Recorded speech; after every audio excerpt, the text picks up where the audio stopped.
Buenos días. Comenzamos el encuentro con expertos titulado Contenciones, sujeciones y restricciones físicas y químicas en las personas con demencia. Mi nombre es María Ángeles García y pertenezco al área corporativa de CEAFA.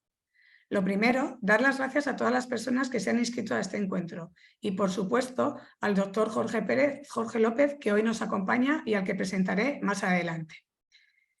Como saben, este encuentro con expertos está organizado por la Red de Agentes Activos en la Detección Precoz del Alzheimer, una iniciativa de CEAFA que surge en el año 2021 con la idea de buscar y crear alianzas y sinergias entre agentes claves en la detección precoz del Alzheimer.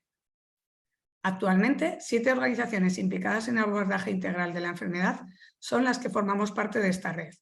CEAFA, la Confederación Española de Alzheimer y otras demencias; SEG, Sociedad Española de Geriatría y Gerontología; SEMERGEN, Sociedad Española de Médicos de Atención Primaria; SEMG, Sociedad Española de Médicos Generales y de Familia; SEN, Sociedad Española de Neurología; SEPSEM, Sociedad Española de Psiquiatría y Salud Mental; y SEPG, Sociedad Española de Psicogeriatría. Uno de los objetivos de la red es difundir al máximo la herramienta de cribaje www.problemasmemoria.com como una manera de avanzar en la mejora del proceso de diagnóstico. A través de esta página web queremos ayudar con los problemas de memoria que está notando o detectando un familiar o persona cercana.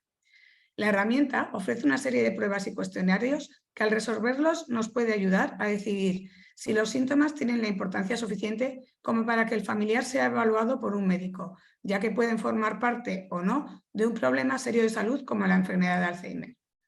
Importante, en ningún caso debe interpretarse el resultado como un diagnóstico. Se trata únicamente de efectuar o no una recomendación para una evaluación médica. El segundo objetivo de la red es fomentar la educación de la ciudadanía y la implicación de los profesionales de salud para poner en valor la importancia del diagnóstico precoz y certero como punto de partida ineludible para un abordaje integral del Alzheimer y de cualquier forma de demencia, buscando la intervención temprana y eficaz como manera de ampliar los periodos de calidad de vida de las personas afectadas y además como medio para luchar contra los diagnósticos tardíos o el infradiagnóstico. Como bien saben, durante todo el año estamos organizando varios encuentros con expertos, una serie de webinars que están financiados con cargo a la Subvención de Interés General del Ministerio de Derechos Sociales y Agenda 2030. Como en otros encuentros, recordamos que el chat está abierto para que puedan hacer preguntas y estas serán respondidas por el ponente al finalizar su ponencia.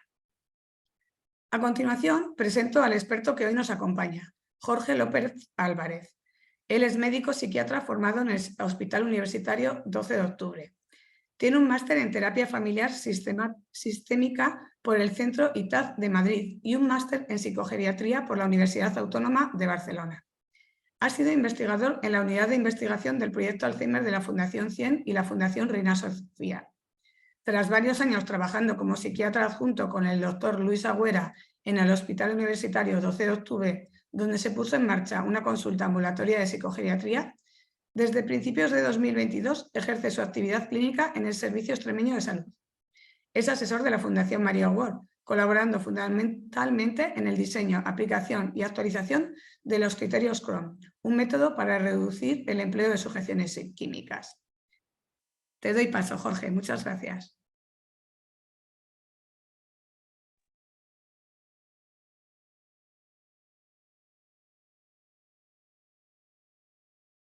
Hola, buenos días a todos.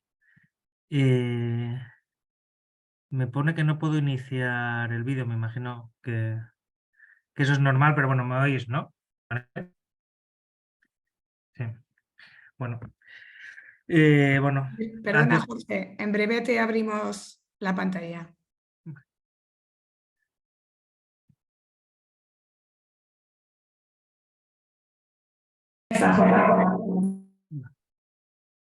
muchas gracias. Bueno, mi presentación de hoy va a hablar acerca de las contenciones, sujeciones y restricciones físicas y químicas en personas con demencia. Antes de empezar, quiero agradecer a CEAFA la invitación para formar parte de este grupo de webinars y también agradecer a la Sociedad Española de Psicogeriatría la confianza que ha puesto en mí para hablar como psicogeriatra, ¿no? delante de todos vosotros. La charla que voy a dar aquí es, bueno, digamos, que es mía y recoge realmente mis impresiones, ¿no? Mis conocimientos, mis opiniones, y no tiene por qué reflejar la postura de la Sociedad Española de Psicogeriatría.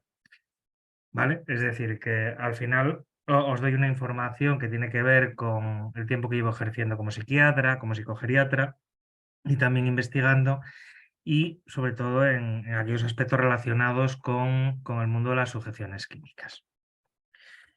Para empezar, a ver, vamos a ver si me deja compartir.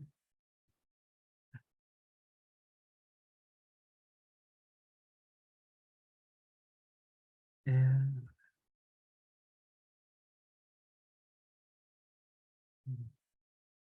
ver, estoy compartiendo pantalla, la presentación.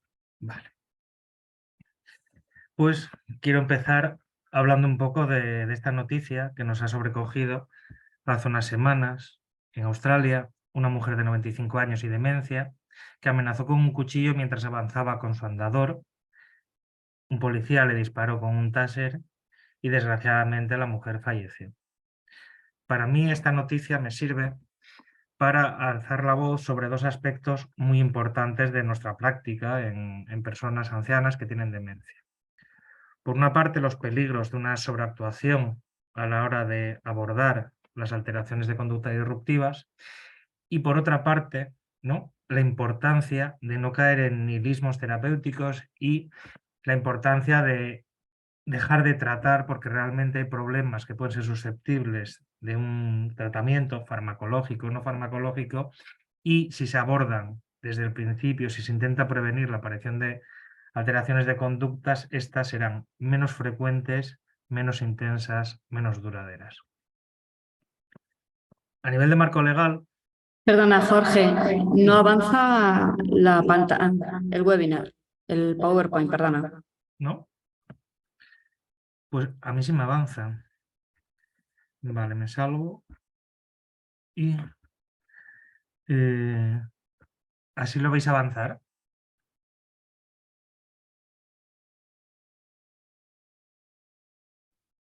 ¿Veis avanzar así la presentación? Sí, sí, perfecto. Así sí, pues lo vamos a dejar así. Eso es. Vale, aunque se va un poco peor. A nivel de marco legal, la verdad es que no hay mucho publicado, pero ya el Defensor del Pueblo adelantaba hace años que el empleo de sujeciones y restricciones podía potencialmente vulnerar algunos derechos constitucionales en España. Por ejemplo, el derecho a la dignidad humana y al libre desarrollo de la personalidad, el derecho a no sufrir tratos inhumanos o degradantes y el derecho a la libertad. Ha habido varios, ¿no?, comités de ministros, de expertos, que han hablado acerca de la importancia de tratar de otra manera a las personas ancianas con demencia.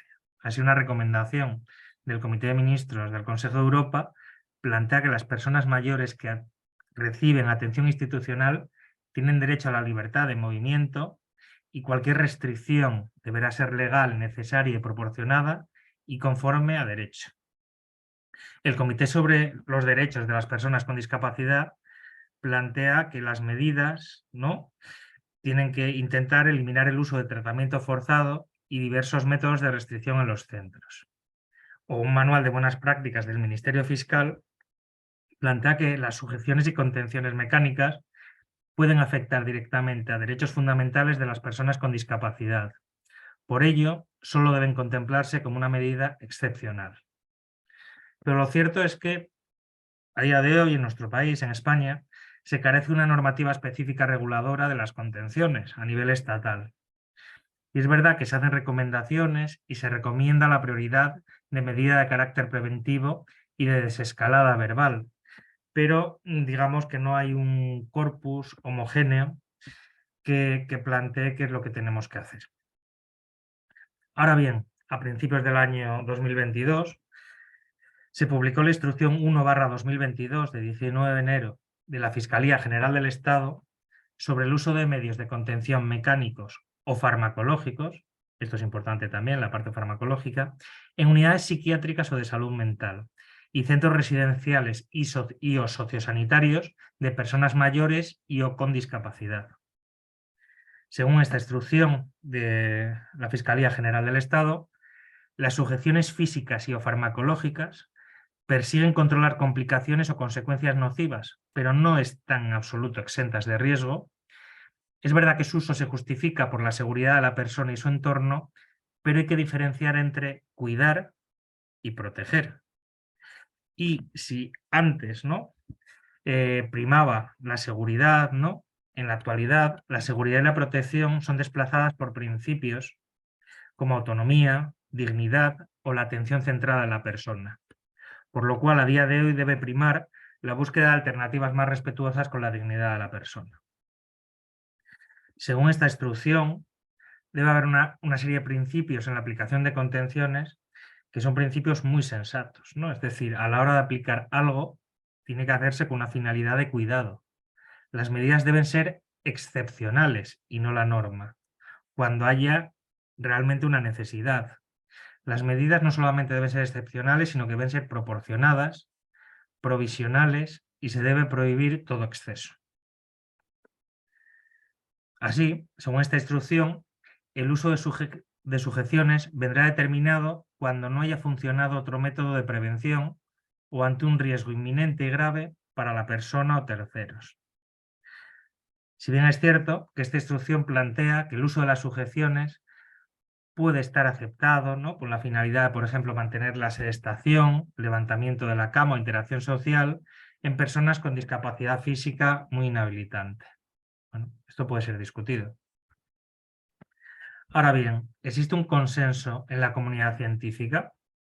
Pues lo cierto es que no, porque si tú lees distintos textos de comunidades autónomas, de la Fiscalía, del Consejo de Europa, no hay una buena delimitación entre conceptos que en principio son diferentes, ¿no?, como contención, sujeción, restricción, que a veces se utilizan de forma indistinta, y a lo largo de esta charla yo quiero intentar plantear que son cosas diferentes, con finalidades diferentes, y que el uso adecuado de las distinciones entre contención, sujeción y restricción va a permitir un menor uso de aquellas estrategias que no sean en absoluto terapéuticas y que realmente puedan perjudicar a la persona. No hay definiciones consensuadas con una amplia aceptación en la comunidad científica y nos encontramos con otro problema, ¿no?, que es que muchas veces se plantea un objetivo de sujeciones cero. Hay algunas personas que consideran que el objetivo de sujeciones cero tiene que ser un objetivo final, y hay otra gente que plantea que la sujeciones cero tiene que ser una hoja de ruta. Es decir, ¿va a ser posible en algún momento no utilizar ninguna sujeción mecánica, no utilizar ninguna sujeción farmacológica? Y yo planteo que realmente restringir es malo, pero el empleo de contener, o sea, la acción de contener es mala. Lo voy a ir desarrollando. Previamente ha habido, pues, unos intentos de consensuar las diferencias entre sujeción, contención o restricción mecánica. Así, el documento de consenso de la Sociedad Española de Geriatría y Gerontología del año 2014 planteaba que la sujeción mecánica es cualquier procedimiento o método que, mediante un dispositivo material o equipo mecánico físico unido, adyacente o atado al cuerpo del paciente, y que éste no sea capaz de mover o retirar con facilidad, deliberadamente limite la libertad del movimiento de toda una parte del cuerpo o el acceso al propio cuerpo. La contención mecánica sería un procedimiento físico-mecánico dirigido a contener, sujetar o limitar el movimiento parcial o total del cuerpo y que no pueda ser manipulado o retirado por el paciente. Y la restricción mecánica sería cualquier acción mecánica o física que se utiliza con el propósito o la intención de limitar la libre circulación o la capacidad de tomar decisiones de uno mismo o de una tercera persona. Bueno, son una serie de definiciones que la verdad es que se parecen entre sí.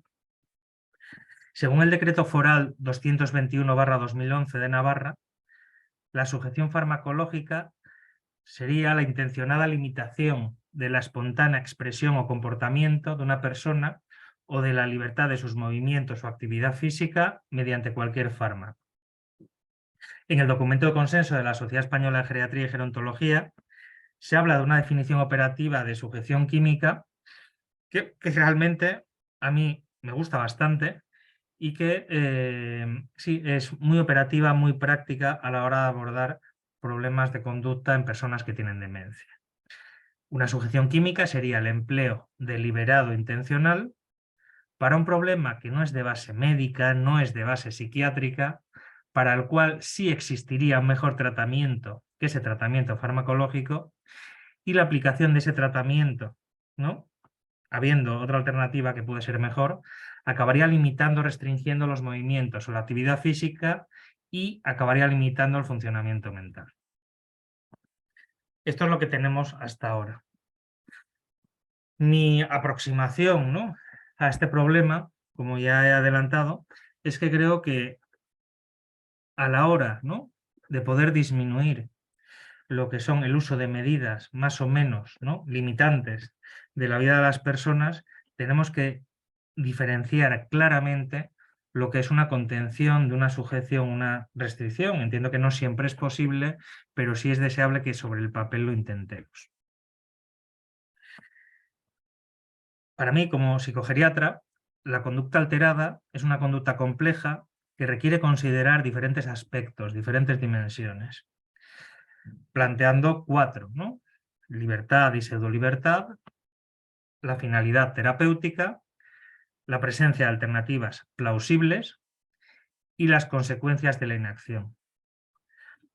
La fiscal de Canarias, ¿no?, encargada de temas de discapacidad, María Rosa Rubio Ramos, en una ponencia que yo la escuché y me encantó, planteaba que muchas veces se pone el foco en la conducta por exceso a la hora de tratar a personas con demencia, personas con discapacidad, y eso hace que planteemos que hay algunas prácticas que en exceso son perjudiciales, son punibles, pero que realmente también es punible la inacción, es decir, que caer en el nihilismo terapéutico, en el no voy a actuar, no vaya a ser que pase algo, también es un problema. Es decir, a la hora de abordar una alteración de conducta en una persona con demencia, debemos tener mesura, pero no ni actuar en exceso ni dejar de actuar, es decir, ni acción ni omisión, ¿no? Es decir, debemos intentar obrar de la mejor de las maneras de acuerdo al conocimiento científico.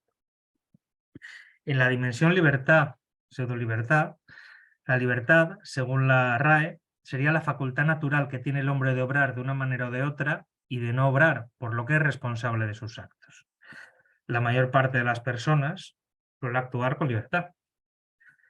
Y, sin embargo, tenemos otra acepción, libertinaje, según la RAE, sería el desenfreno en las obras o en las palabras. De libertino, del latín libertinus, se refiere al individuo que transgrede las barreras sociales sin control ni obstáculos. Es decir, es una persona que, digamos, actúa sin respetar, ¿no?, los límites de la convivencia con los demás. Ahora bien, en psiquiatría a veces nos encontramos con personas que presentan una conducta alterada, ¿no?, y esa conducta es una obra que cuando la analizamos no se aprecia una responsabilidad en sus actos. Entonces, si no hay una responsabilidad, ¿podríamos considerar que esa persona está actuando libremente o no? O podríamos llamar a esos actos, ¿no?, donde no hay una libertad en su desarrollo, podríamos llamarlo pseudolibertad. Para mí es importante la finalidad terapéutica, ¿no? Las medidas que ejercemos sobre las personas deben tener un fundamento empírico, ¿no?, dado que estamos ejerciendo un tratamiento médico. Debe haber algo de empirismo, algo de ciencia en lo que aplicamos, siendo el objetivo principal la mejora del estado de la persona, pero no la desaparición de la alteración conductual, porque la conducta alterada realmente sería una consecuencia, un síntoma de un proceso subyacente de la persona, por lo cual el objetivo no tiene que ser controlar la consecuencia, sino controlar la causa, la corrección del proceso subyacente. Y dicho proceso subyacente no tiene por qué tener una causa única. A veces una persona tiene una alteración de conducta por una base médico-orgánica, puede estar con muchísimo dolor y eso generarle problemas de comportamiento, puede tener un trastorno psiquiátrico o puede tener una base caracterial contextual, un problema en la interacción entre las personas. A nivel de alternativas plausibles, a la hora de obrar con una finalidad terapéutica, debemos plantearnos si existen alternativas a la acción que planteamos sobre las personas, y también tenemos que ver si esas alternativas son concretas y si son plausibles, ¿no?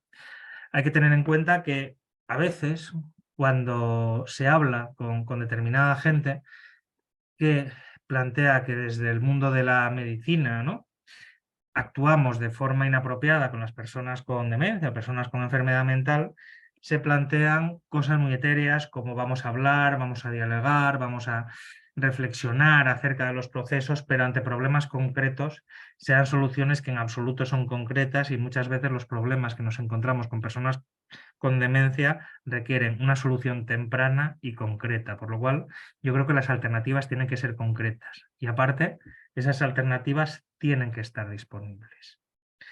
Además, las alternativas plausibles pueden ser plausibles a nivel transversal, pero para mí es un problema que muchas veces, ¿no?, en distintos momentos del proceso de una persona, son distintos cortes transversales, pero nos encontramos con que a veces esas alternativas plausibles no se dan, ¿no? Es decir, puede haber en distintos centros, ¿no?, una constante de una ausencia de disponibilidad de alternativas plausibles. Y yo creo que eso es un problema, es decir, en un momento dado puedo no tener una buena alternativa, pero si de forma continuada una buena alternativa no existe, debe haber mecanismos que ayuden a que esas alternativas buenas estén disponibles, si no ahora, en un futuro cercano.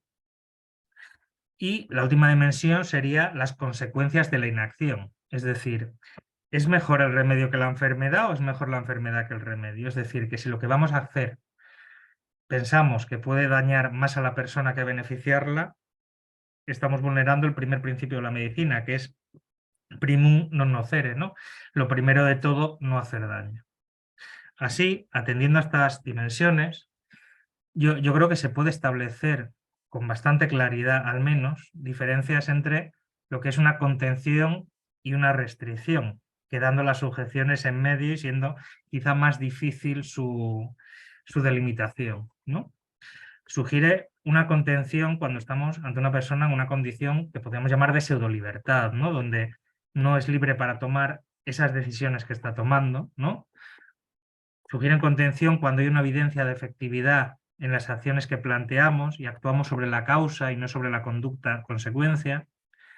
Se sugiere contención cuando no hay unas alternativas plausibles disponibles o las alternativas que tenemos disponibles parecen peores y no se prolonga en el tiempo la no disponibilidad de alternativas plausibles. Y cuando las consecuencias de la inacción parezcan más perniciosas que el hecho de actuar. Sin embargo, sugeriría restricción cuando no hay un estado de pseudolibertad, cuando la persona está actuando bien en contexto de libertad o libertinaje, o cuando la efectividad de la acción que planteamos es dudosa, estamos actuando sobre la conducta consecuencia, o cuando el tiempo de aplicación de la medida excede lo esperado. Y aquí no solamente estoy hablando de empleo de sujeciones mecánicas, sino el empleo de fármacos por un tiempo elevado sin que eso se revise. También podría sugerir una restricción cuando hay alternativas plausibles que están disponibles y no se usan, o cuando de forma continuada no se corrige en el tiempo la ausencia de alternativas plausibles.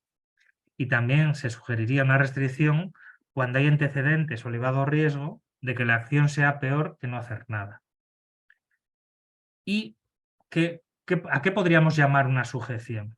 Pues, por ejemplo, dentro de una serie de recomendaciones para la elaboración de protocolos y registros de sujeciones físicas de la Comunidad de Madrid, se planteaba que pueden ser motivos de sujeción el riesgo o amenaza para la integridad física del paciente, el riesgo o amenaza para la integridad física de otras personas y o del entorno, y, muy importante, por lo menos en hospitales, ¿no?, evitar la disrupción grave de programas terapéuticos imprescindibles para el paciente.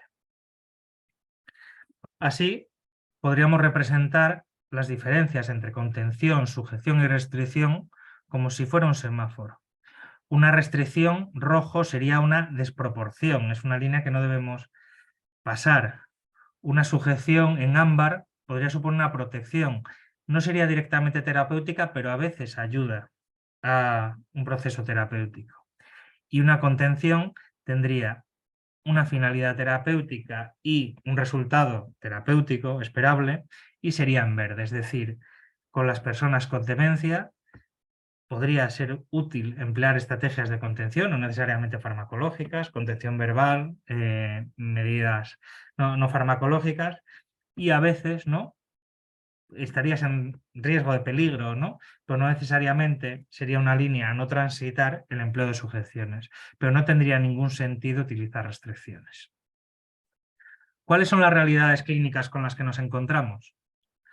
Pues, como se decía, ¿no?, en la norma Liberager hay una serie de causas del empleo de sujeciones que no todas tienen que ver con algo muy sensato, ¿no?, sino que a veces, ¿no?, las causas son problemas de la persona, pero otras veces son problemas del entorno organizativo, o por la actitud de los profesionales, o por la actitud de los familiares.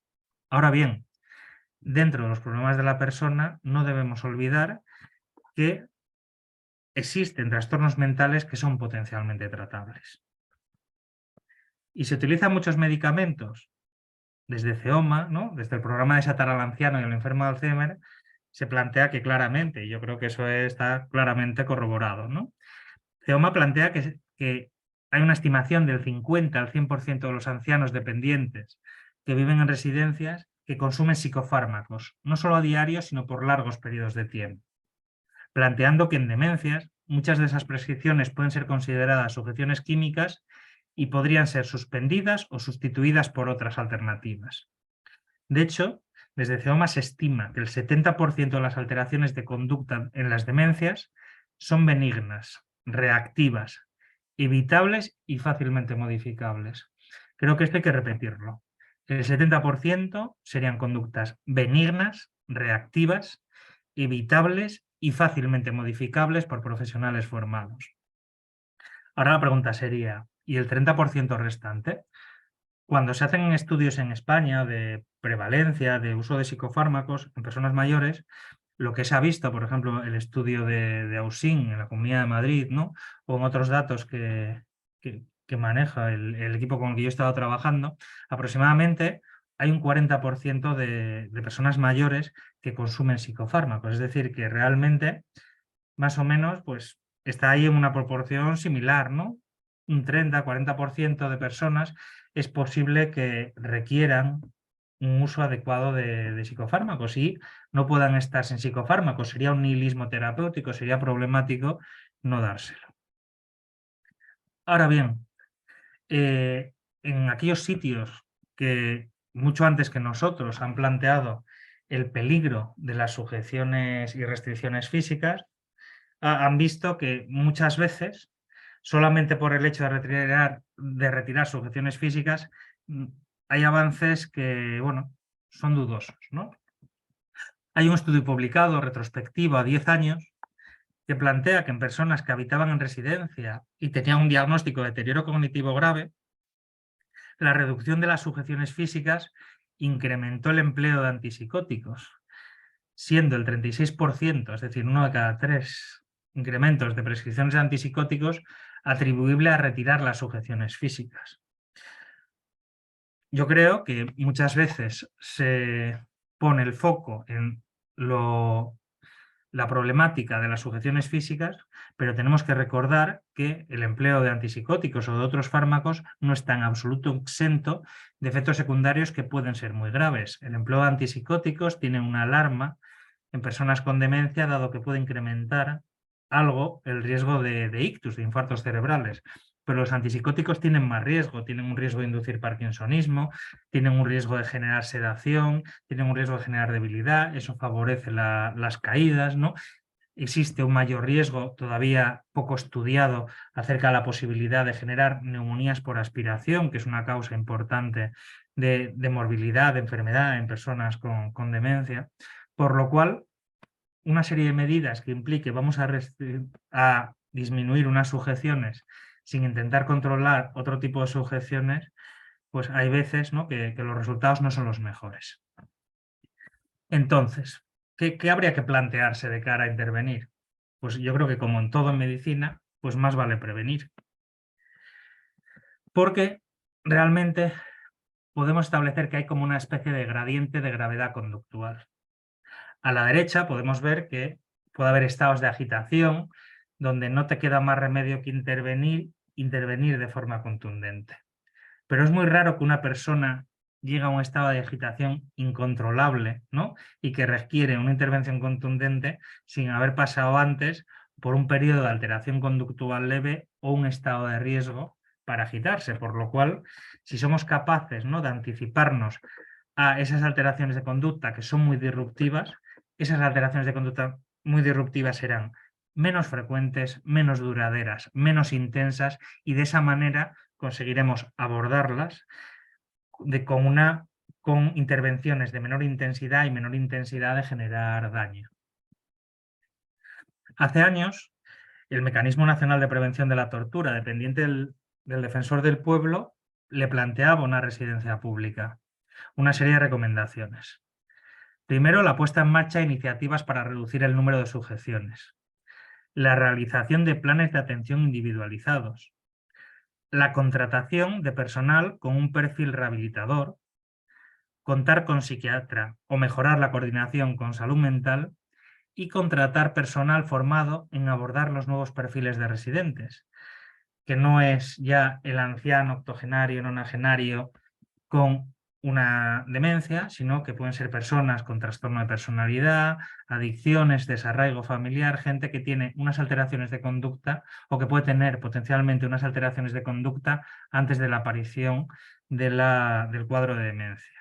Es decir, lo que ya plantea desde hace tiempo, ¿no?, el Mecanismo Nacional de Prevención de la Tortura, es que debemos anticiparnos, ¿no?, debemos prevenir aquellas situaciones que puedan ser susceptibles de emplear medidas coercitivas, ¿no? Porque cuanto antes actuemos, menos probable es que lleguemos a unas situaciones que nos exijan unas medidas coercitivas. Una diapositiva recordatorio de cosas que se han ido diciendo a lo largo de la charla, ¿no? Es decir, más o menos las instituciones, ¿no?, y los expertos vienen recomendando la prioridad de las medidas de carácter preventivo y de desescalada. Como plantea los fiscales, ¿no?, la Fiscalía General del Estado, hay que diferenciar entre lo que es cuidar y lo que es proteger. Y ahora mismo prima más el cuidado que la protección. Pero no cuidar no es una opción. Es decir, tenemos que hacer lo que podamos y sepamos para intentar evitar que haya un sufrimiento. Por eso, a mí siempre me gusta, ¿no?, cuando tengo médicos en formación, residentes, plantearles que, sobre todo ante cualquier problema de conducta, cualquier edad, pero desde luego en personas con demencia, hay dos tipos de análisis posibles que podemos hacer y uno es más problemático que otro. Podemos analizar un problema desde un análisis sintomático, ¿no? Nos basamos en la queja que existe en el síntoma y podemos tener un error lógico, ¿no? Y podemos hacer, ¿no?, de una queja a un síntoma, podemos hacer un problema a tratar. Por ejemplo, una persona se enfada, pues debe estar psicótica, y si está psicótica le pondremos un antipsicótico, ¿no? Y ese análisis sintomático conlleva un sobrediagnóstico y, como hay un sobrediagnóstico, hay una sobreactuación. Pero también podemos hacer otro tipo de análisis más sesudo, ¿no?, un análisis sindrómico, donde podemos explorar la existencia de un conjunto de síntomas que deben tener la intensidad y la duración suficientes como para poder considerar que existe un síndrome que es susceptible de tratamiento. Y con esos análisis sindrómicos, ¿no?, aparecen menos diagnósticos, ¿no?, y aparecen menos tratamientos, hay un menor riesgo de excesos. Vale. ¿Y cómo podemos actuar los sanitarios ante los problemas clínicos? Pues podemos hacer estrategias stop o estrategias start. Podemos, ante un problema, no prescribir nada, o podemos deprescribir, que es algo que habitualmente no se hace, pero bueno, como dice, ¿no?, ese principio de la geriatría, muchas veces menos es más, ¿no? Entonces, las primeras estrategias que deberíamos plantearnos serían las estrategias stop, no prescribir o deprescribir, y después hay estrategias start, prescripciones que no necesariamente tienen que ser farmacológicas, y las prescripciones farmacológicas.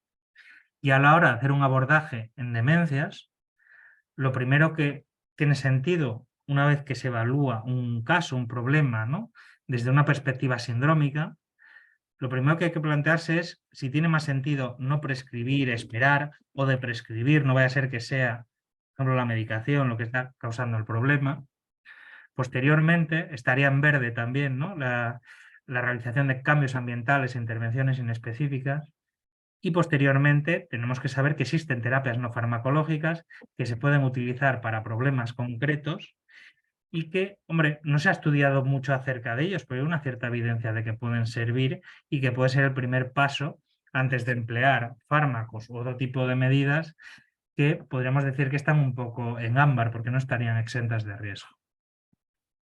En 2015, el Mecanismo Nacional de Prevención de la Tortura planteaba que sería conveniente abordar un estudio sobre la posible reducción de la prescripción de psicofármacos, de acuerdo con el principio de adecuación estricta a las necesidades terapéuticas de los pacientes, lo que repercutiría positivamente en la disminución de los efectos secundarios.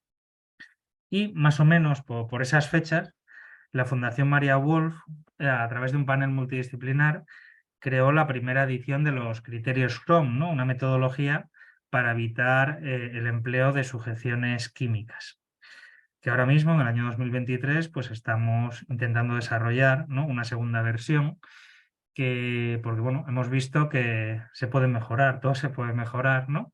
Ha habido cosas donde hemos sido pues muy inocentes y creemos que va a ser mejor, o sea que van a estar mucho mejor perfilados que la primera versión de los criterios CROM.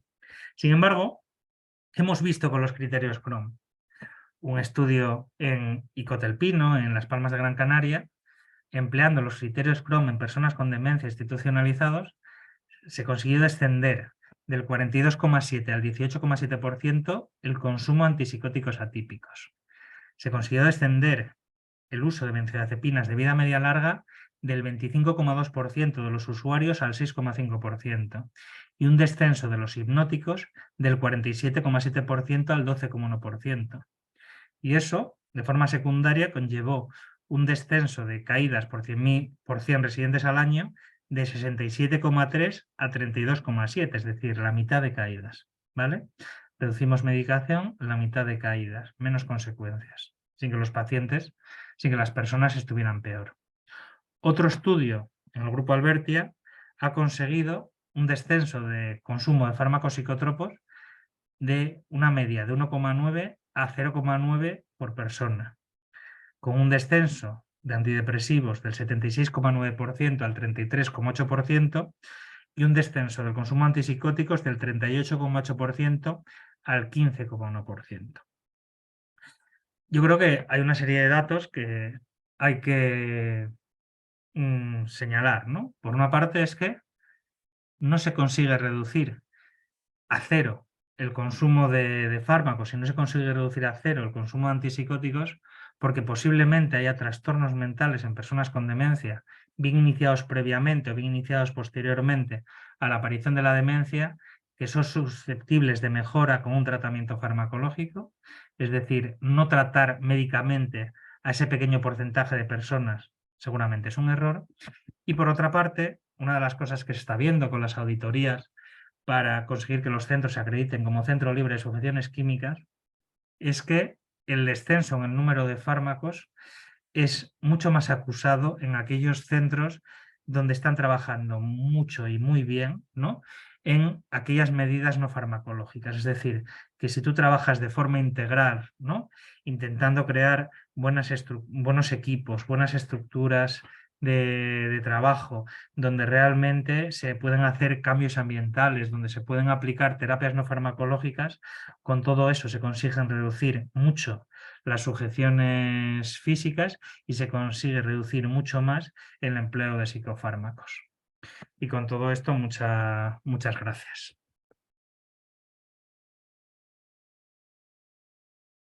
Bueno, muchas gracias, Jorge.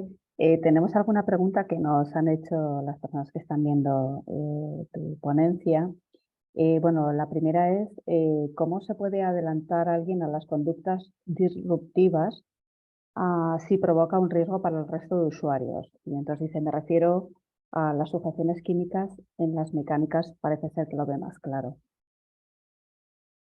Vale, yo creo que cuando una persona ingresa a una residencia, igual que haces una exploración médica, ¿no? y valoras, mira, pues tiene alergias a medicamentos, que puede comer, que no es hipertenso, tiene colesterol, tiene diabetes, qué enfermedades tiene, qué tratamientos lleva de casa. El hecho de poder hacer una adecuada valoración de las enfermedades mentales que esa persona ha podido tener previamente y qué tratamientos ha tomado, ¿no? Qué tratamientos ha requerido, y también hacer un análisis de cómo ha sido la vida de esa persona, te permite anticiparte un poco a las necesidades que pueda tener esa persona. Es decir, si tú tienes un paciente que a lo largo de su vida tuvo un diagnóstico de esquizofrenia y requirió 2 o 3 medicamentos para estar controlado, y a pesar de eso a veces tenía que ingresar en psiquiatría, no puede ser que llegue a una residencia de ancianos y de repente no se le den medicamentos. Es decir, posiblemente tenga que tener un seguimiento continuado en psiquiatría, y si hace falta bajar medicación, se podrá bajar medicación, pero no va a desaparecer una enfermedad mental previa por el hecho de tener una demencia.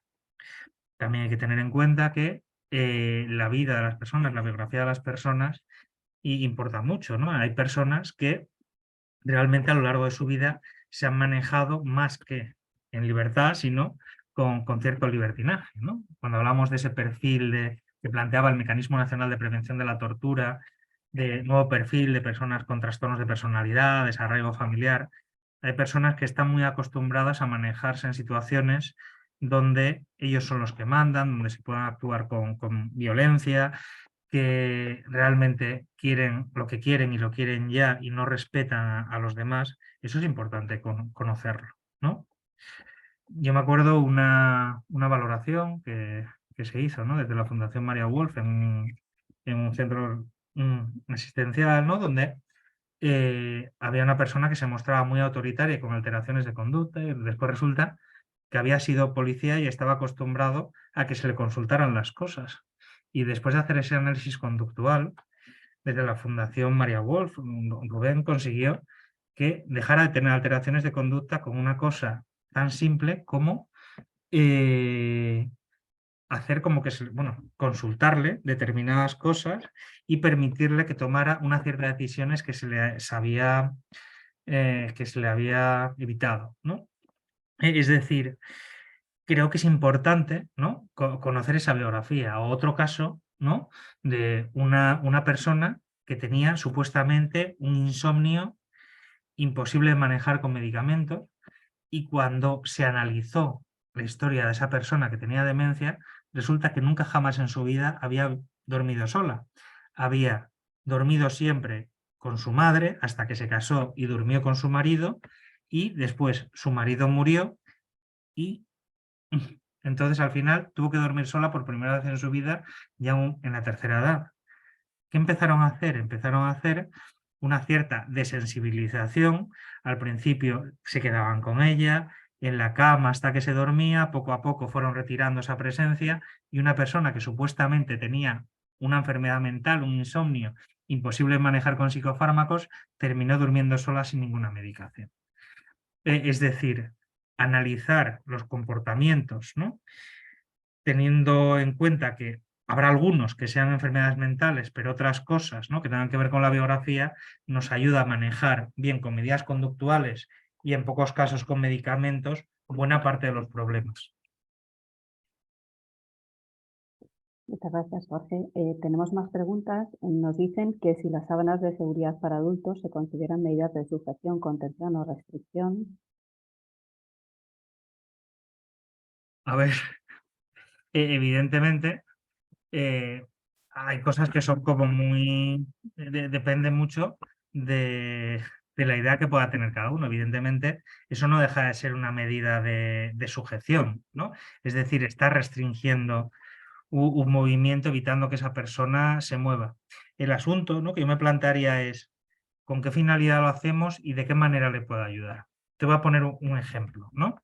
Por ejemplo, en psiquiatría hay veces que hay pacientes que tienen un trastorno bipolar e ingresan con una fase maníaca, ¿no? Algo que les impide dormir, tienen muchísima actividad y necesitan dormir para recuperarse. Y hay veces que se les da mucha medicación y los pacientes no mejoran. Y algo tan simple, en un momento dado, como colocar durante 5 minutos una contención única y exclusivamente, una sujeción de cintura, hace que esa persona esté 5 minutos en la cama, se duerma, le puede retirar la sujeción y esa persona duerme bastantes horas y disminuyes la cantidad de medicamentos que le das y esa persona se recupera antes porque duerme mejor. Entonces, para mí, una medida en sí misma, no solamente la medida, no podemos tildarla de una cosa u otra, sino que tienes que valorar en función de esas dimensiones, ¿no? Igual que un paracetamol, podemos decir, un paracetamol es un medicamento, pero si tomas 2 cajas, te puedes morir de una insuficiencia hepática, ¿no? Fentanilo, que es un medicamento opiáceo para el dolor, es un medicamento, pero hay muchísima gente que muere en Estados Unidos y probablemente también en España porque se hacen adictos. Entonces, cuando hablamos de sábanas fantasma y demás, vale, lo estamos utilizando, pero ¿qué otras alternativas tenemos? ¿Qué otras alternativas usamos? ¿Cuál es la finalidad que tenemos con esa sábana fantasma? ¿No hay otras cosas que generen una menor restricción? No sé. Hay ejemplos, ¿no? Por ejemplo, de gente que quieres que permanezca en cama, ¿no? Y resulta que no se ha puesto, por ejemplo, un tratamiento adecuado para que la persona duerma, ¿no? Pero hay veces que intentas que una persona permanezca en cama 14 horas cuando es una persona que siempre durmió 5. No puedes hablar de un insomnio porque no duerme 9 horas, una persona que toda su vida ha dormido 5 y no ha tenido problemas. Hay gente que se le pone una sujeción porque se cae de la cama. Pero hombre, en algunos sitios, para evitar que se caigan de la cama, o ponen el colchón a ras de suelo o ponen un colchón adyacente a la cama para si se caen no se haga daño. Entonces, no sé, habría que ver, ¿no? Una sábana fantasma, ¿qué otras alternativas? Hombre, yo de forma prejuiciosa diría, joder, pues una sábana fantasma no me gusta, ¿no? Pero, oye, ¿qué alternativas han tenido? ¿Cuáles han sido las consecuencias? No sé, claro, habría que analizar cada caso. Perfecto. Dicen, ¿cuándo va a estar regulado el uso de las sujeciones? ¿Perdón?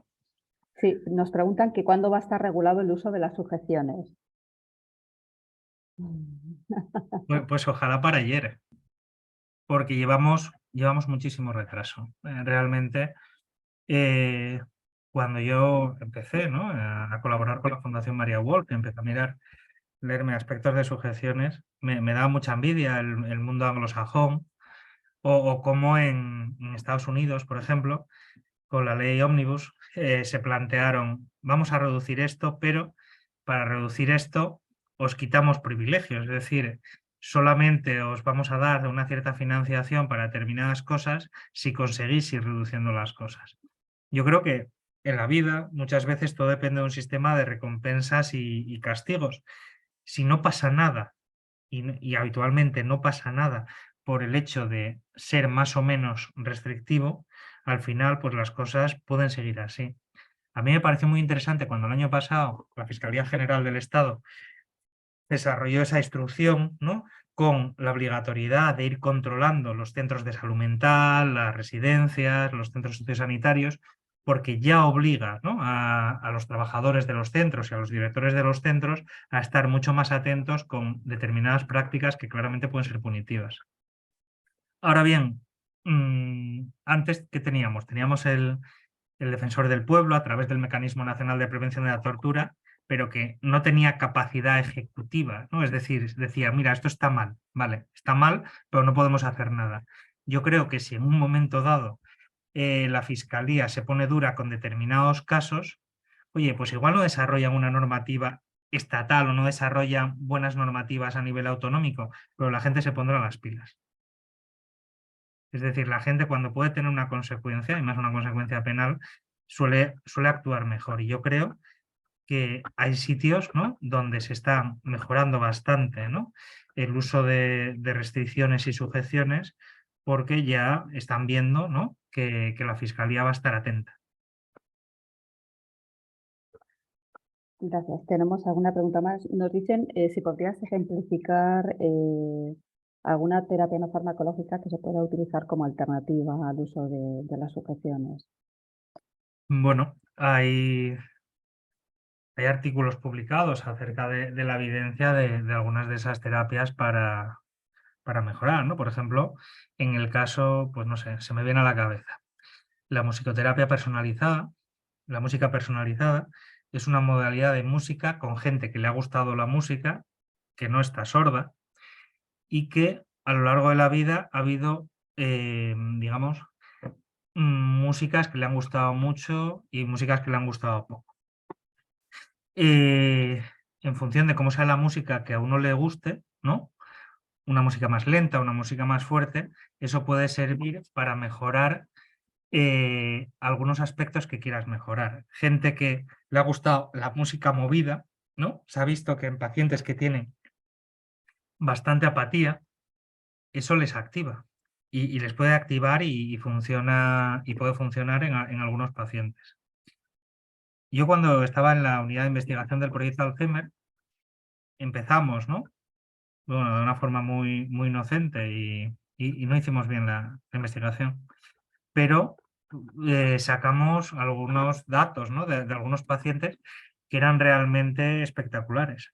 Me acuerdo que nos decían las psicólogas, ¿no?, de la residencia de Alzheimer de Vallecas, nos decían, mira, tenemos un caso de un paciente que necesita oxígeno, necesita ponerse una medicación en un nebulizado, es decir, con una mascarilla, pero como no lo comprende y nunca lo ha usado, en el momento que se le pone la mascarilla, se la quita y necesita ese tratamiento. Entonces nos dijeron, oye, ¿podemos utilizar esto de la música para ver si le ayuda? Pues resulta que a ese hombre le gustaba la música y le gustaba un tipo de música, ahora mismo no me acuerdo cuál era, pero le gustaba la música. Y entonces, con unos cascos, le pusieron, ¿no?, la música que le gustaba, detectaron varias canciones que le podían gustar y le empezaban a poner la música un poco antes de empezar a ponerle la mascarilla. Posteriormente, cuando ya estaba un poco más tranquilo, le ponían la mascarilla con el nebulizado del medicamento y pudo hacer un tratamiento exitoso. Y antes de la música se quitaba continuamente la mascarilla y con la música no se quitaba la mascarilla y se pudo hacer el tratamiento médico. Eso es un ejemplo individual, un caso individual. Por ejemplo, en el caso de la música, sí se ha visto que, pues ahora mismo recuerdo un estudio de mujeres mayores de 55 años que con el empleo de música personalizada mejoraba el insomnio y tenían que tomar, o sea, mejoraba el patrón del sueño y se reducía el número de psicofármacos que tomaban para dormir. Es decir, que vivimos en una sociedad muy metida en un ámbito tecnocientífico donde planteamos que la medicación puede ser la solución para todo, pero desde luego hay otras estrategias que podemos utilizar que pueden ayudar. Por ejemplo, en Martorell, tenían en el Centro Sociosanitario Martorell, de las Hermanas Hospitalarias, tenían una sala de, a ver, siempre me sale mal el nombre, se escribe Snoezelen, ¿no?, Snuselen, ¿no?, de estimulación multisensorial, con sonidos, con imágenes, y esa aplicación, ¿no?, con unos parámetros concretos, conseguía tranquilizar a gente que tenía bastante inquietud. Es verdad que las salas de Snuselen son caras, pero hay otras estrategias que se pueden hacer. Y también plantear, ¿no?, que hay alteraciones de conducta que no necesariamente tienen una base psiquiátrica, sino que pueden tener una base médica. Es decir, que hay estudios que demuestran que en algunos pacientes con demencia las agitaciones mejoran con paracetamol y el paracetamol no tiene efecto psiquiátrico, pero el paracetamol alivia el dolor. Es decir, hay veces que tenemos una alteración de conducta y si analizamos el problema, lo que hay es un proceso doloroso que hay que tratar y que se puede tratar. Por lo cual, alteración de conducta compleja, hay que investigar lo médico, hay que investigar lo psiquiátrico, hay que investigar lo biográfico y hay que probar cosas. Hay cosas publicadas, todavía no suficientes, pero desde luego antes de probar con medicamentos, se pueden intentar probar con otras cosas. Y empieza a haber cosas, temas de masajes, tema de música, estimulación multisensorial, animal terapia en algunos casos. También es cierto, ¿no?, que, por ejemplo, en la Fundación Alzheimer, lo que se vio es que, por ejemplo, en el tema de la roboterapia, robots con forma humanoide incrementaba el paranoidismo de los pacientes, porque al final no terminaban de comprender que eso que tenía forma humana era un robot, por lo cual les generaba malestar y, sin embargo, el empleo, por ejemplo, de mascotas robot con forma de foca, pues iba mejor. Pero claro, todo esto se tiene que investigar y se tiene que investigar más y se necesitan más fondos para ello.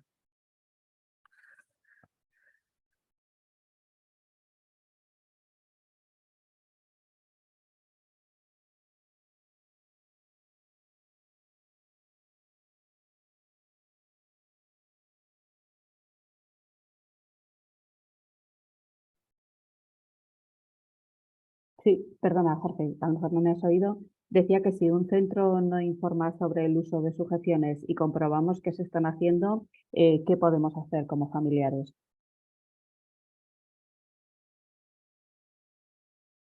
A ver, si tú como familiar, bueno, no, perdón, si tú como persona detectas algo que puede ser constitutivo de un delito, tu obligatoriedad como ciudadano es ponerlo en conocimiento de la justicia.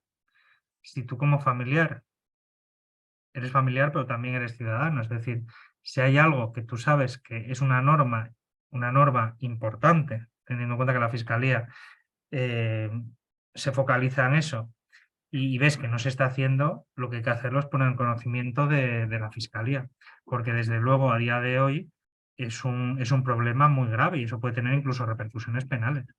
Es decir, entiendo que es meterse en un jardín, pero desde luego nuestra obligación como ciudadanos es informar, ¿no? Y más si es un familiar, yo creo que tenemos una obligación para con nuestro familiar.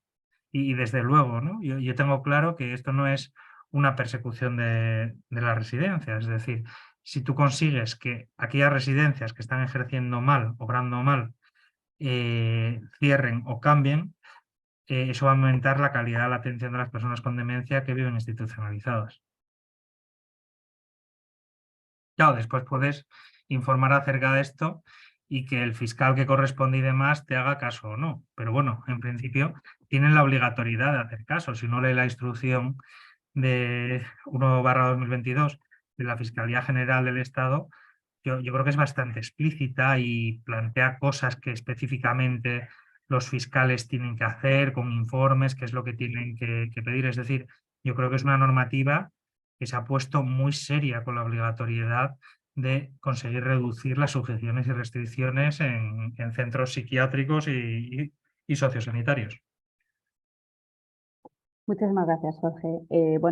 Vamos a finalizar lo que es el webinar de hoy y voy a dar paso a mi compañera María Ángeles para que os despida. Muchísimas gracias, Jorge, y muchas gracias a los demás por vuestras preguntas.